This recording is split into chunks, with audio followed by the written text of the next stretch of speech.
Link 10. The days of January were a swine. I nearly went back to Vince. I mean it. It snowed every day, so the pavements were thick with slush, and nothing gets inside a pair of trainers like slush can. Ginger and I lurked in subways and doorways as much as we could, but our feet were constantly wet and freezing just the same. Night after night, frost turned the slush to grey iron and crept into our damp bedding to stiffen footwear and make sleep impossible. And if you think it's bound to if you think it's bound to make the punters more generous with their change, seeing kids wet and shivering, forget it. Had the opposite effect. Everybody slogged grimly by, their hands never left their pockets unless they were wearing gloves. Nobody stopped. Maybe they thought they'd die if they stopped, like explorers at the South Pole. We grew hungry, really hungry. The cold seems to settle in your bones when there's nothing in your stomach. You can't shift it. We tried everything.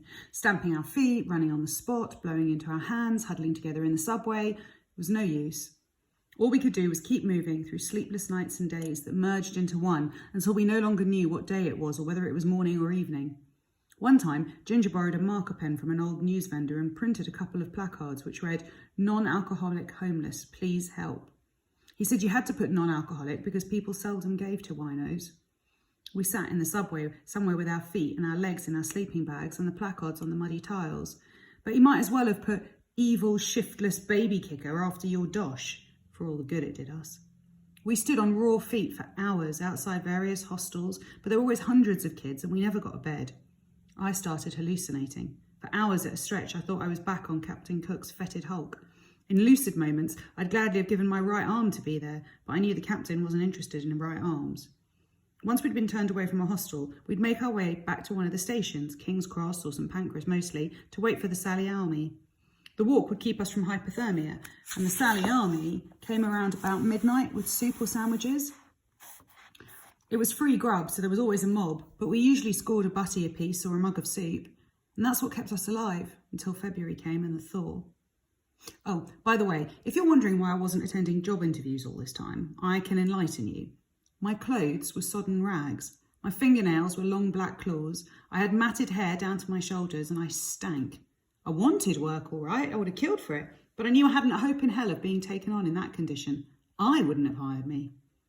February wasn't a heat wave either, but it stayed above freezing most of the time and we kept our feet dry.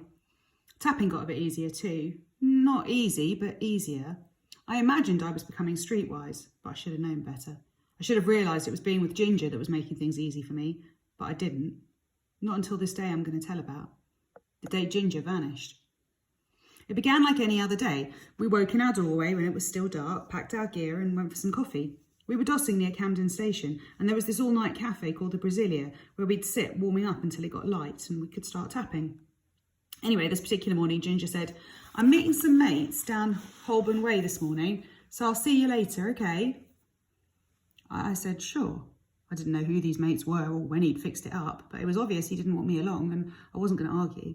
The quickest way to lose a mate is to make yourself a drag, so I pretended I didn't give a toss. I did though, hurt like hell. I walked him along to the station and said, "Have a nice day." He grinned and nodded, and the stream of early travellers swept him away, and I never saw him again.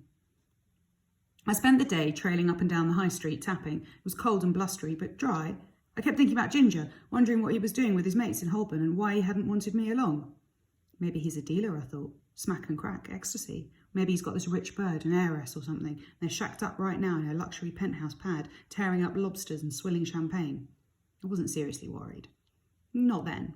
He'd gone off before and come back, but I'd be glad when this day was over just the same. There's a clock outside the station. I looked at it every time I passed. At 5:30, I stopped walking up and down. Some of the shops were just closing, so I sat in a doorway from which I could watch the station. I'd no idea yet what time he'd return, of course. Might be hours, but my feet were killing me and I had to sit somewhere. I could see the clock, so I kept an eye on that too. I'd never known time to pass so slowly. At some point I fell asleep. I must have slept a long time, because when the cold woke me, it was after 11 and the station had closed. I'd no way of knowing whether Ginger had returned or not. I looked in all the usual kips, but he wasn't in any of them. I couldn't face the night alone, so I went to Captain Hook and surrendered every penny I had for a place on the boat. But this time, there was no sweet dream.